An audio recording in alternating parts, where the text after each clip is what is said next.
तर नवघर पोलीस स्टेशनमध्ये एक घटना घडली आहे आणि अशी माहिती मिळते का आरोपी त्याने काही ॲसिड हल्ला वगैरे केलेला आहे महिलांवर. काय वस्तुस्थिती काय आहे तो?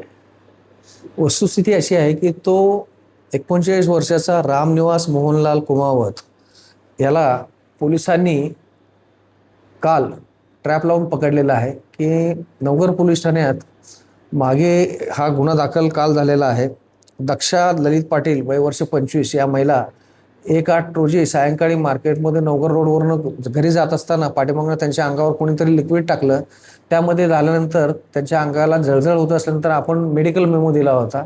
त्यानंतर टेंबो हॉस्पिटलमध्ये उपचार करून त्या काल तक्रार देण्यासाठी दाखल आल्या असता त्यांची तक्रार दाखल केली. तर त्यावेळेस ऑलरेडी आम्हाला माहिती 2 इंची अशा प्रकारच्या महिलांविरुद्ध पाठीमागनं कोणतरी लिक्विड टाकतं हे आम्हाला माहीत पडलं होतं. पण काय टाकतं हे माहीत नव्हतं. त्याला काल आम्हाला ताब्यात घेतल्यानंतर त्याची पिशवी वगैरे झडती घेतल्यानंतर फेविक्विक टाकत होता हे आम्हाला निदर्शनास आलेलं आहे. त्याच्या पाठीमागं त्याला विचारलं काय कशासाठी करतो, फक्त तो एवढंच सांगतो की साहेब माझी चूक झाली मला माफ करा. कशासाठी काय करतो याचंच कारण महिलाविषयी त्यानं केलेले अपराध हे महिलाविषयी असल्याने महाराष्ट्र पोलीस हे महिलांच्या प्रती संवेदनशील असल्यामुळे आम्ही त्याला 324 मध्ये म्हणजे ह्याच्यामध्ये आम्ही त्याला अरेस्ट केलेलं आहे. 118(1) म्हणजे जो जुना 324 आहे. जखम झाली त्या महिलेची साधी असली तरी पण ह्या अगोदरच्या 2 महिलांची NC आणि हा तिसरा प्रकार त्याच्याकडनं घडलेला असल्यामुळे त्याला अरेस्ट केलेला आहे. त्याच्याकडे कोर्टात उभा करून तो त्याचं नेमकं कारण काय शोध घेत आहोत त्याच पोलीस.